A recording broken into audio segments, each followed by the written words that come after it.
Korean noodles ഞാൻ ആദ്യമായിട്ട് ഉണ്ടാക്കുവാണ്. എങ്ങനെയാണെന്നൊന്നും അറിയത്തില്ല. ഒരു ഒരു ഊഹം വെച്ചിട്ട് എൻ്റേതായ രീതിയിൽ ഞാൻ ഉണ്ടാക്കുവാണ്. ആദ്യം തവ വെച്ചു. അതിലോട്ട് ഇതിൻ്റെ ഇത് കണ്ട, അതാണ് നൂഡിൽസിൻ്റെ പാക്കറ്റ് കണ്ട. സാധാ നൂഡിൽസ് തന്നെ, പക്ഷേങ്കിൽ അതിൻ്റെ ഉള്ളിൽ പ്രത്യേക തരം ഒരു ഇത് സോസ്. അതിനായി ഭയങ്കര എരിവാന്നാണ് പറഞ്ഞത്. ഇത് ഞാൻ കഴിച്ചിട്ടില്ല, ആദ്യമായിട്ട് ഞാനൊന്ന് ഉണ്ടാക്കി നോക്കുക. Korean noodles, chicken noodles. അതിൽ ഞാൻ എൻ്റെ ഇതിൽ വെളിച്ചെണ്ണ ഒഴിച്ചു. എന്നിട്ട് ആരും നൂഡിൽസിൽ കടുക് ഇതുവരെ ഇട്ടിട്ടുണ്ടാവില്ല. ഞാൻ ആദ്യമായിട്ട് നൂഡിൽസിൽ കടുക് അങ്ങിട്ടു. എന്നിട്ട് അത് പൊട്ടി വന്നപ്പോൾ കുറച്ച് വെള്ളം ആഡ് ചെയ്തു. പൊട്ടാൻ കുറച്ച് താമസം വന്നു. അപ്പോൾ അതിലോട്ട് വെള്ളം, അതിനൊരു പൊടിയുണ്ട്, നല്ല മുളക്.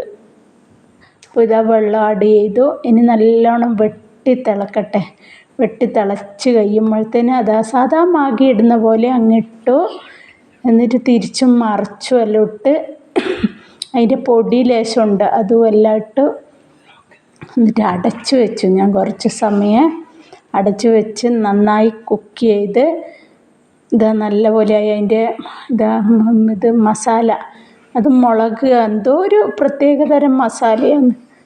അതും ഇതാണ് യഥാർത്ഥ മസാല. ഇത് കോഴിൻ്റെ എന്തോ ഇതെല്ലാം കൂട്ടിയുള്ളതാണെന്നാണ് പറയുന്നത്. നമ്മൾ ആദ്യമായിട്ട് ഉണ്ടാക്കിയോണ്ട് അതിൻ്റേതായ ഒരിതുണ്ട്. ഇതൊരു ആഗ്രഹത്തിൻ്റെ പുറത്ത് വാങ്ങിയതാണ്. അപ്പം നല്ല പോലെ ഇളക്കി അതൊന്ന് വറ്റിച്ചെടുത്തു. എന്നിട്ട് ഒന്ന് ഇതായി കണ്ട, നല്ല രസമുണ്ട് അതിനെ കാണാൻ തന്നെ. കഴിച്ച് നോക്കട്ടെ എങ്ങനെയുണ്ടെന്ന്. ഇത് നൂല് പോലെ നല്ല രസമുണ്ട് കാണാൻ. ഇനി ഞാനൊരു ഇച്ചിരി എടുത്ത് കഴിച്ച് നോക്കട്ടെ എങ്ങനെയുണ്ടെന്ന് അറിയാലോ. ഞാൻ കഴിക്കാൻ വേണ്ടി പോകുവാണേ. നല്ല രസമുണ്ട്. എന്നാൽ ഓക്കെ, ബൈ ബൈ. നല്ല രസമുണ്ട് കേട്ടോ.